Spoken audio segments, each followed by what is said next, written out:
what's funny about that, I'm now in 2019. I'm in the best shape of my life. I'm not saying I'm gonna win a fucking race, but that was my mentality. And that's the one thing that kept me going and saying, okay, let's stretch out. Let's stretch out. Let's stretch out. We're gonna win Badwater one day. One day, the race that fucking ended you. The race that you couldn't even fucking finish at the end of it, man. I've done 3 of them. I finished 3 of them. You could go back and win that motherfucker. So that's the fucking mentality. From the sewer mentalities you have to fucking have, man. Like, when you're knocked down, you gotta be that motherfucker whoever knocks you down, they gotta be afraid they knocked you the fuck down. They be like, oh man, made a mistake knocking this motherfucker down because he's gonna come back. He's gonna come back. That has to be the way you look at life. I may not win bad, I don't give a fuck about that. It's that mentality. It's that mentality of, if you knock me the fuck down, you're gonna say to yourself, I shouldn't have done that to that motherfucker. That's the mentality that keeps you in the fight. And that's all it's about, man. It's an imaginary game that you're playing with yourself in your darkest moment. You're utilizing people, they don't know that you're utilizing them. And like you talk about taking souls, I invented that in one of the worst times going through Navy SEAL training. So it was Wednesday, and I talked about it in the book. I'm sure you know about it. For people who don't know about it, I invented taking souls because my soul was being taken from me. I felt the energy being drained from everybody in my boat crew. We had 6 guys in my boat crew. I felt the energy being drained. It's Wednesday, and on Wednesday, everybody, so Hell Week starts on Sunday, ends on Friday. And through rumor mill, they all tell you on Wednesday, man, you're fucked up. You're just destroyed. And I've been through 3 of these motherfuckers, man. So I knew that that's the case. But that's the case because through the years, that was just the pass down. So you start to create someone else's fucking mentality. This ain't my fucking mentality. I'm feeling what they say I'm born. So now you start to feel that way. You're all defeated and shit. So going through my second Hell Week, I'm realizing, hang on, man. Joe told me this shit. Joe ain't Goggins, motherfucker. Joe ain't Goggins. So this is how I talk to myself, man. I'm like, Joe ain't Goggins, motherfucker. So what you can do now? Your boat crew's all fucked up. How you getting fired up? All right, man. So I'm looking at the instructors on the beach, and they're all fucking, they do 8-hour shifts. They have these instructors, 8 hours, they come in, they go, there's 3 shifts.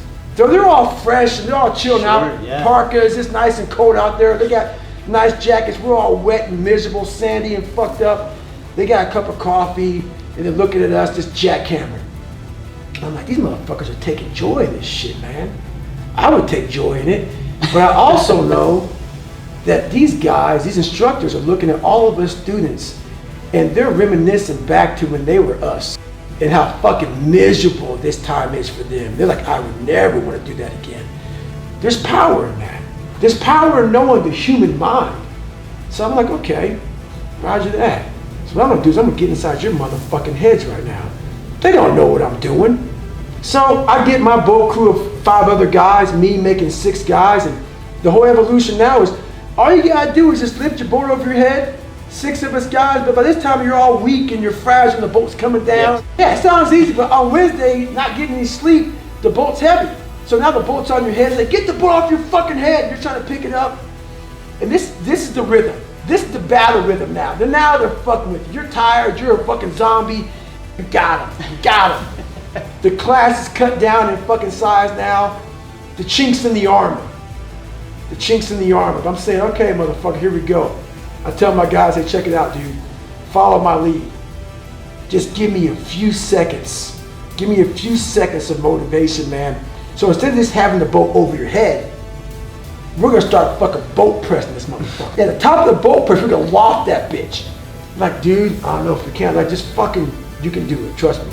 Just do it for a couple seconds and you'll find strength in it. So I start yelling, you can't hurt boat crew 2! Can't hurt boat crew 2! And my guys start to feed off. So like the boat's kind of doing this at first because some guys are in it, some guys aren't. After a while, man, the whole fucking boat crew 2 is fucking, so boat crew 2, it goes off your height. Tall you are, it's like a height line. So boat crew 2, we're the second tallest boat crew. And we're just jacking this fucking boat up now, man. And me and my boy Bill Brown, the front of the boat, and so the front of the boat is the heaviest part of the boat. And we're just fucking going crazy. And all the other boat crew is just trying to, and we're just jacking it up. Can't hurt us. So now, I'm looking, because they don't know what the fuck I'm even doing. Even my boat crew doesn't know what I'm doing. I'm looking at the fucking instructors' faces. And I can see that they're broken a little bit by the mere fact that it's fucking Wednesday and they're not broken. And I saw a look in their eyes, kind of like the look I saw with Apollo Creed when Rocky got up. The look of like, the fuck? And I could tell a lot of them respected us, but a lot of them also like, kind of like that hatred, like fuck you, like that alpha male mentality of you're a little bit better than me. You guys are students, but now we became the instructors. In my mind, this is power in your own mind. This is what I'm thinking, that they're thinking. So, you know, I turn around after all that's done, and my boat crew now is fucking jacked the fuck up. And we start just to take over Hell Week again. We lost no races, 130 hours, lost no races, won every fucking race in my second Hell Week. And I turned to my boat crew as we're running out, the boats in the head, we're all up in the front, and everybody else is fucking smoke behind us. And I looked at them and I said, hey, we own rent in their fucking head, man. We own a part of their fucking brain. And you can't handle the regular things that happen to a human being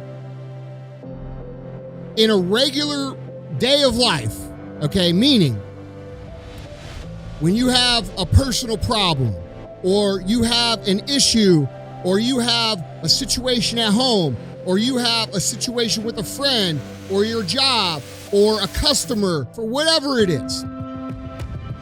If you automatically take those things and dump them on other people, dump them on your friends, dump them on your husband, dump them on your wife, dump them on your coworkers, you have zero chance of winning anything in life, ever.